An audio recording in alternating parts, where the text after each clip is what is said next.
الحمد لله الذي هدانا لهذا وما كنا لنهتدي لولا أن هدانا الله. اللهم صل وسلم على نبينا محمد صلى الله عليه وسلم. اما بعد. حضرات محترم، آپ سب کو علم ہے اللہ کی توفیق سے اذان کے احکام و مسائل آپ کے سامنے بیان کیے جا رہے ہیں.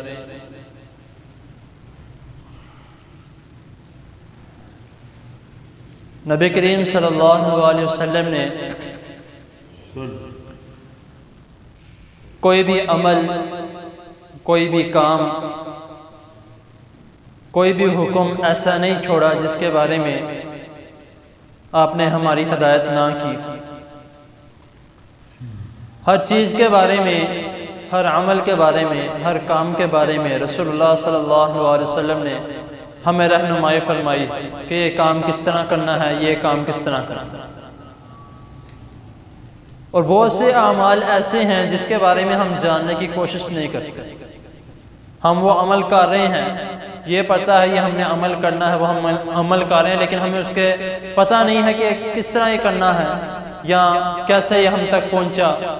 اس کے بارے میں ہم نہیں جانتے. اب جو میں بات کرنے لگا ہوں، جس کے بارے میں نے یہ تنبیہت باندھی ہے، اذان کس طرح دیتے ہیں. ہمیں پتہ ہے کہ اذان دیتے ہیں، لیکن یہ نہیں پتہ کس طرح دیتے ہیں. ہر ایک کا اپنا اپنا ایک انداز ہے، اپنا ایک سٹائل ہے. اور اذان میں ہم ادھر ادھر جب حی علی الصلاۃ اور حی علی الفلاح بولتے ہیں، اپنا منہ کیوں گھماتے ہیں، اس کے بارے میں ہمیں نہیں پتہ. لیکن یہ پتہ ہے کہ اذان دیتے وقت، کیونکہ ہم نے اپنے بڑوں کو دیکھا ہے، امام جو اذان دیتے ہیں یا جو مؤذن شروع سے جو مسجد کا خادم ہوتا ہے اذان دیتا ہے، ہم نے اس کو دیکھا کہ وہ منہ پھیرتا ہے، تو ہم بھی دیکھا دیکھی ہم بھی منہ پھیرتے ہیں. لیکن ہمیں یہ نہیں پتا کہ اس کے بارے میں کیا نبی کریم صلی اللہ علیہ وسلم نے فرمایا کہ یا یہ کس طرح ہم تک پہنچا ہے، کس کی سنت. تو اس کے بارے میں ہمیں پتہ ہونا لازمی ہے، کیونکہ ہم یہ عمل کرتے ہیں. جس عمل کے بارے میں ہمیں پتہ ہو اس کو کرنے میں پھر زیادہ مزہ آتا ہے. جس عمل کے بارے میں ہمیں پتہ نہیں ہے وہ ہم کرتے رہے اس کا ثواب تو ہمیں ملے گا، لیکن اس کے بارے میں ہمیں نہیں پتا کہ اس کے بارے میں آپ صلی اللہ علیہ وسلم نے کیا فرمایا. جب حضرت بلال رضی اللہ تعالی عنہ اذان دیتے تھے، صحیح بخاری کی حدیث ہے، حدیث نمبر 634 میں، جب وہ اذان دیتے تھے تو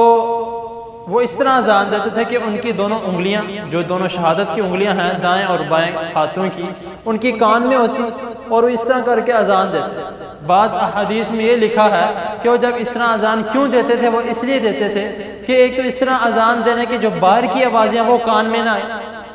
ظاہر سی بات ہے، نماز ہو یا اذان ہو، جب باہر کی آواز کان میں آئے گی تو اذان میں، نماز میں خلل پیدا ہوتا. تو وہ اس طرح جب اذان دیتے تھے تو ایک تو انسان کو اپنی آواز سنائی دیتی ہے کہ میں کون سے کس طرح کے الفاظ ادا کر رہا ہوں، تو وہ اپنے کان میں اس طرح انگلیاں ڈال کے اذان دیتے.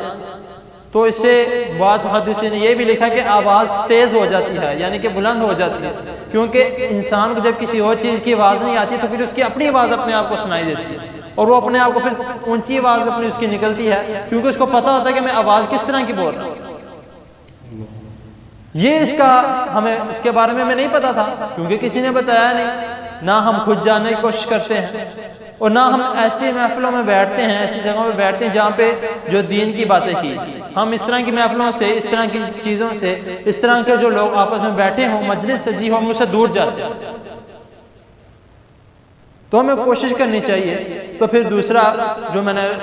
بتایا کہ ادھر ادھر منہ کیوں پھیرتے ہیں، وہ بھی رسول اللہ صلی اللہ علیہ وسلم حضرت بلال رضی اللہ تعالیٰ عنہ کو انہوں نے فرمایا کہ دیکھو کس طرح. حضرت بلال رضی اللہ تعالیٰ عنہ کی یہ سنت ہے کہ جب وہ حی علی الصلاۃ بولتے اپنا چہرہ دائیں طرف پھیرتے، پھر جب حی علی الفلاح بولتے اپنا چہرہ بائیں طرف پھیرتے. یہ ایک اشارتاً ہے کہ نماز کی طرف آؤ، کامیابی کی طرف آؤ، یہ ایک اشارہ ہے. لیکن ہمیں نہیں پتا، ہمیں واسطے ہم نے دیکھا اور ہم اس طرح کا عمل کر رہے ہیں. اور تیسری بات یہ بھی کہ اسی حدیث میں جو اوپر جو اس کے بارے میں لکھا ہے کہ جب اذان دینا ہو، جب اذان دینی ہو، اس کے لیے وضو کرنا سنت بھی ہے اور ثواب بھی ہے. تو اسی لیے کوشش کرنی چاہیے کہ اذان دینے سے پہلے وضو کر کے اذان دی جائے.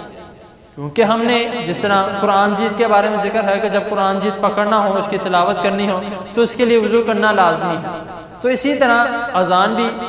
اللہ تعالیٰ کے کلمات ہیں، تو اسی لیے کوشش کرنی چاہیے کہ جب بھی